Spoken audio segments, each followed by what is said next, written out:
Hi, എല്ലാവർക്കും ബ്രൂട്ടയുടെ പുതിയൊരു വീഡിയോയിലേക്ക് സ്വാഗതം. അപ്പോൾ നമ്മൾ നോക്കാൻ പോകുന്നത് CPOയുടെ സ്പെഷ്യൽ ടോപ്പിക്കിൻ്റെ കുറച്ച് ചോദ്യങ്ങളും അതിനോടനുബന്ധിച്ചുള്ള ഉത്തരങ്ങളുമാണ്. അപ്പോൾ ഇതൊരു റിവിഷൻ സീരീസ് ആയിട്ട് നിങ്ങൾ കാണുക.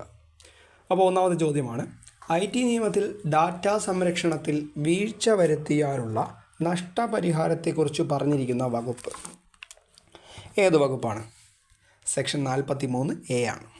അപ്പോൾ IT നിയമത്തിൽ ഡാറ്റാ സംരക്ഷണത്തിൽ വീഴ്ച വരുത്തിയാലുള്ള നഷ്ടപരിഹാരത്തെക്കുറിച്ച് പറഞ്ഞിട്ടുള്ള വകുപ്പ് ഏതാണ്? അത് സെക്ഷൻ 43A ആണ്.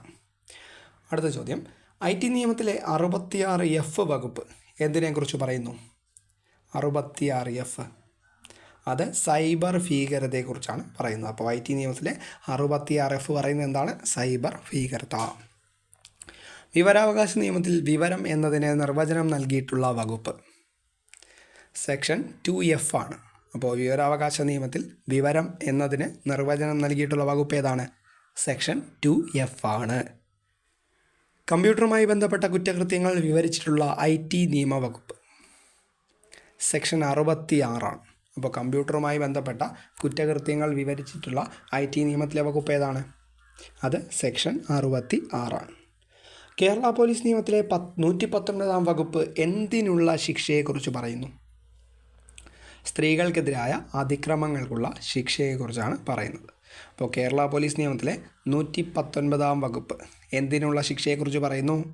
സ്ത്രീകൾക്കെതിരായ അതിക്രമങ്ങൾക്കുള്ള ശിക്ഷയെക്കുറിച്ചാണ് പറയുന്നത്.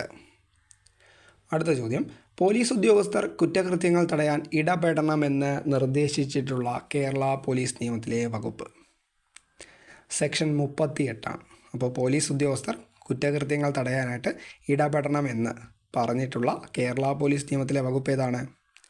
സെക്ഷൻ 38 ആണ്. CRPC 174 വകുപ്പ് ഏത് തരം സംഭവങ്ങളെക്കുറിച്ചാണ് പോലീസ് അന്വേഷിച്ച് റിപ്പോർട്ട് ചെയ്യണമെന്ന് പറയുന്നത്? ചോദ്യം ഒന്നുകൂടി പറയാം. CRPC 174 ഏത് തരം സംഭവങ്ങളെക്കുറിച്ചാണ് പോലീസ് അന്വേഷിച്ച് റിപ്പോർട്ട് ചെയ്യേണ്ടതെന്ന് പറയുന്നത്? ആത്മഹത്യ പോലുള്ള അസ്വാഭാവിക മരണങ്ങൾ. അപ്പോൾ എന്താണ് ആത്മഹത്യ പോലുള്ള അസ്വാഭാവിക മരണങ്ങൾ പോലീസ് അന്വേഷിച്ച് റിപ്പോർട്ട് സമർപ്പിക്കണം എന്ന് പറയുന്ന CRPC വകുപ്പ് ഏതാണ്? സെക്ഷൻ 174. അടുത്ത ചോദ്യം, CRPCയുടെ ഏത് വകുപ്പാണ് അറസ്റ്റ് ചെയ്ത വ്യക്തിയെ 24 മണിക്കൂറിൽ കൂടുതൽ പോലീസ് കസ്റ്റഡിയിൽ സൂക്ഷിക്കാൻ പാടില്ല എന്ന് പറയുന്നത്? ഏതാണ്? സെക്ഷൻ 57 ആണ്. അപ്പോൾ CRPC സെക്ഷൻ 57 പറയുന്നത് എന്താണ്? അറസ്റ്റ് ചെയ്ത വ്യക്തിയെ 24 മണിക്കൂറിൽ കൂടുതൽ പോലീസ് കസ്റ്റഡിയിൽ സൂക്ഷിക്കാൻ പാടില്ല. ഏതാണ്? CRPC section 57.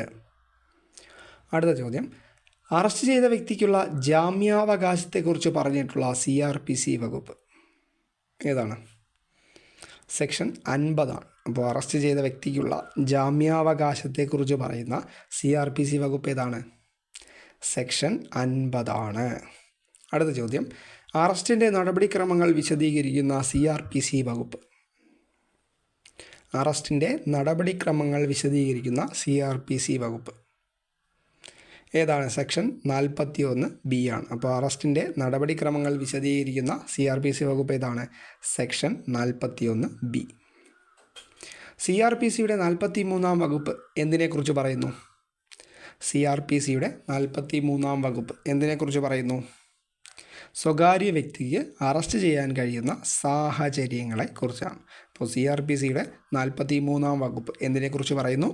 സ്വകാര്യ വ്യക്തിക്ക് അറസ്റ്റ് ചെയ്യാൻ കഴിയുന്ന സാഹചര്യങ്ങളെക്കുറിച്ചാണ് പറയുന്നത്. അടുത്ത ചോദ്യം, IPC 312 വകുപ്പ് പ്രകാരമുള്ള കുറ്റത്തിനുള്ള ശിക്ഷ എന്താണ്? IPC 312 വകുപ്പ് പ്രകാരമുള്ള കുറ്റത്തിനുള്ള ശിക്ഷ എന്ന് പറയുന്നത് 7 വർഷം വരെ നീളാവുന്ന തടവും പിഴയുമാണ്. അപ്പോൾ IPCയുടെ 312 വകുപ്പ് പ്രകാരമുള്ള കുറ്റത്തിനുള്ള ശിക്ഷ എന്താണ്? 7 വർഷം വരെ നീളാവുന്ന തടവും പിഴയുമാണ്. അടുത്ത ചോദ്യം, ആസിഡ് ഉപയോഗിച്ച് മാരകമായി മുറിവേൽപ്പിക്കുന്നത് കുറ്റകരമാണ് എന്ന് പറഞ്ഞിട്ടുള്ള വകുപ്പ് ഏതാണ്? നമ്മൾ ഉയരെ സിനിമയിലൊക്കെ കണ്ട ഒരു ഇതാണ്. അപ്പോൾ ആസിഡ് ഉപയോഗിച്ച് മാരകമായി മുറിവേൽപ്പിക്കുന്നത് കുറ്റകരമാണ് എന്ന് പറഞ്ഞിട്ടുള്ള IPCയിലെ വകുപ്പ് ഏതാണ്? സെക്ഷൻ 326 ബി ആണ്. ഏതാണ്? Section 326 B. അപ്പോൾ ആസിഡ് ഉപയോഗിച്ച് മാരകമായി മുറിവേൽപ്പിക്കുന്നത് കുറ്റകരമാണ് എന്ന് പറയുന്ന IPC വകുപ്പ് ഏതാണ്?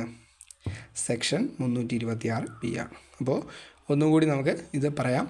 IT നിയമത്തിൽ ഡാറ്റാ സംരക്ഷണത്തിൽ വീഴ്ച വരുത്തിയാലുള്ള നഷ്ടപരിഹാരം പറയുന്ന വകുപ്പ് ഏതാണ്? സെക്ഷൻ 43A ആണ്.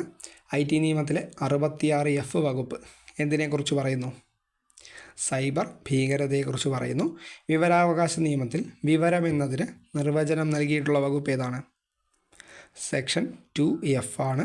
കമ്പ്യൂട്ടറുമായി ബന്ധപ്പെട്ട കുറ്റകൃത്യങ്ങൾ വിവരിച്ചിട്ടുള്ള IT നിയമത്തിലെ വകുപ്പ് ഏതാണ്? സെക്ഷൻ 66 ആണ്.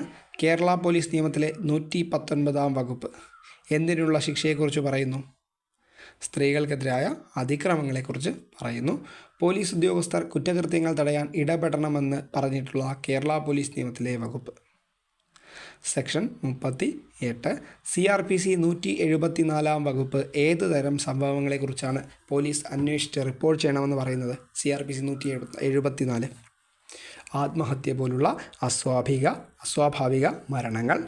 CRPCയുടെ ഏത് വകുപ്പാണ് അറസ്റ്റ് ചെയ്ത വ്യക്തിയെ 24 മണിക്കൂറിൽ കൂടുതൽ പോലീസ് കസ്റ്റഡിയിൽ സൂക്ഷിക്കാൻ പാടില്ല എന്ന് പറയുന്നത്? സെക്ഷൻ 57. അറസ്റ്റ് ചെയ്ത വ്യക്തിക്കുള്ള ജാമ്യാവകാശത്തെക്കുറിച്ച് പറയുന്ന CRPCയിലെ വകുപ്പ് ഏതാണ്? അത് സെക്ഷൻ 50 ആണ്. അറസ്റ്റിൻ്റെ നടപടിക്രമങ്ങൾ വിശദീകരിക്കുന്ന CRPC വകുപ്പ് ഏതാണ്? സെക്ഷൻ 41B ആണ്.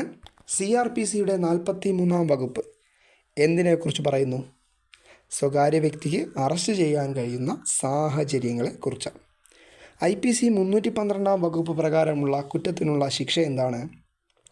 7 വർഷം വരെ നീളാവുന്ന തടവും പിഴയും. ആസിഡ് ഉപയോഗിച്ച് മാരകമായി മുറിവേൽപ്പിക്കുന്നത് കുറ്റകരമാണ് എന്ന് പറയുന്ന IPCയിലെ വകുപ്പ് ഏതാണ്? സെക്ഷൻ 326B ആണ്. അപ്പോൾ ഇത്രയും ചോദ്യമാണ് നമ്മൾ ഈ ഒരു CPOയുടെ വീഡിയോയിൽ ചെയ്യാൻ ഉദ്ദേശിച്ചത്.